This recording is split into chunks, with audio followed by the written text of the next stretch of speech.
This is the EndZone. Make sure to subscribe, hit that bell for notifications so we can move the chains. Why don't you go ahead and put your XFL Week 5, Week 6 rankings now. They're going to be hard. I mean, this league is neck and neck. These teams are pretty evened out.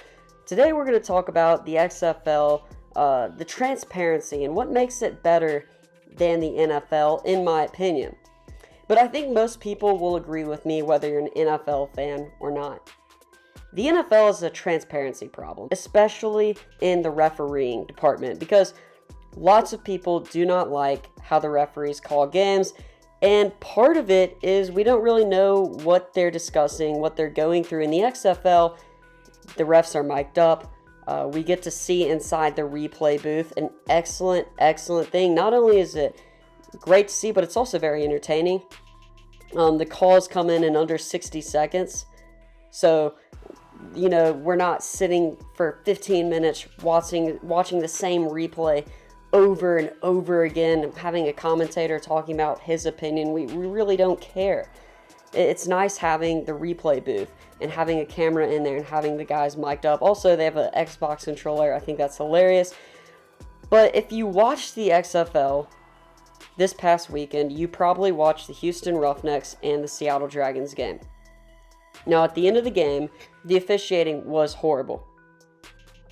If you didn't watch it, PJ Walker, he took a knee, and there should have been like at least 2 to 3 seconds left on the clock at about the 20-yard line. And this should have given a shot for Seattle, you know, one play to the end zone and possibly a 3-point conversion to take it into overtime. And they're down 9 points at the time. Remember, in the XFL, you could go for 3. So the Seattle Dragons should have had a shot to tie the game, albeit very unlikely, but they still should have had a chance. And I feel like if something like this happened in the NFL, for example, the famous pass interference, you know, the NFL just stays quiet, doesn't release many statements. You know, they might talk to the coaches after the coaches blast the NFL, but they're not going to release a public statement. The XFL comes right out and they release a public statement.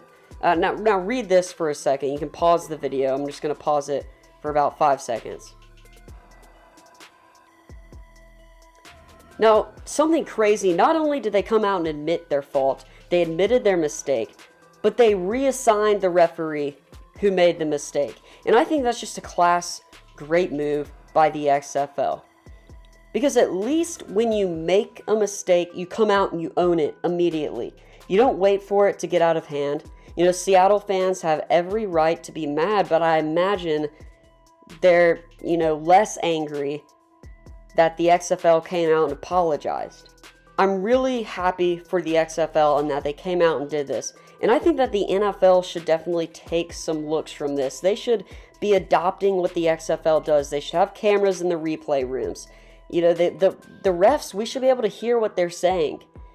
And I think that the XFL is doing an excellent job. Even if a call goes wrong, you know, they're going to be bad calls. But they came out, they admitted their mistake, they were on it, and they owned up to it. And that's why I think the XFL is doing a better job at being transparent than the National Football League. Comment what you think down below. Thanks for watching the EndZone. Make sure to like, subscribe, and comment so we can move the chains.